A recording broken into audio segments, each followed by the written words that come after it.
C'est une excellente question.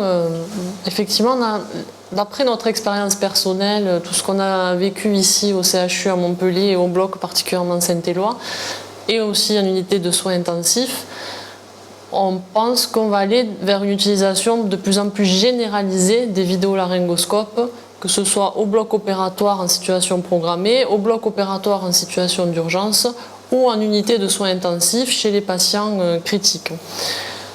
Je ne sais pas, Samir, qu'est-ce que tu en penses au niveau des référentiels? Est-ce que finalement on va devoir aller plus loin dans les recommandations ou qu'est-ce qui va être dit?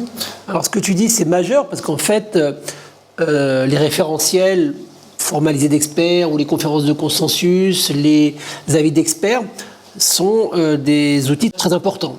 Les conférences de consensus ou les référentiels édités par des sociétés savantes reposent sur des données scientifiques. Ce que tu as cité, des études randomisées, ainsi de suite, qui comparent des différentes techniques.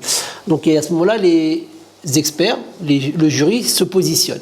Donc il y a besoin d'études pour que les sociétés savantes éditent des conférences de consensus ou des référentiels ou des recommandations basées sur les données, basées sur les évidences cliniques. Donc il nous faut du temps. C'est en train d'être fait. Donc une fois qu'on aura ces éléments et qui vont tous dans le même sens, probablement que les sociétés savantes, notre société savante, nous, la SFAR, la Société française de réanimation, n'a fait que évoluer. Donc ces recommandations sont refaites, réactualisées au vu de la littérature chaque 5 à 7, 8 ans.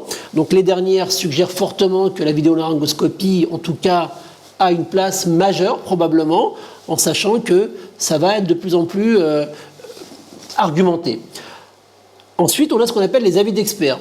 Si tu me poses la question, ce que je pense moi aujourd'hui, au vu de notre expérience avec Yvan, Sandra, toi, que ce soit aussi bien au bloc opératoire qu'en réanimation, on a le sentiment avec, en tout cas notre expérience et nos évaluations, que c'est extrêmement encourageant, que probablement demain, ça va progresser et que probablement on ne pourra pas ne plus en tenir compte. Mais ce qui est important, c'est que les utilisateurs doivent être vraiment, en tout cas, entraînés et ils doivent acquérir l'expertise de son utilisation et ensuite l'expérience. C'est comme toute technique et je pense qu'à partir du moment où on aura les évidences, les recommandations, que ce soit les sociétés françaises, européennes, internationales, américaines, d'experts, à ce moment-là, s'appuieront sur des données qui sont en cours. Il y en a beaucoup qui sont en cours actuellement. Et dans ce cas-là, je pense que oui, à la question, la réponse est oui.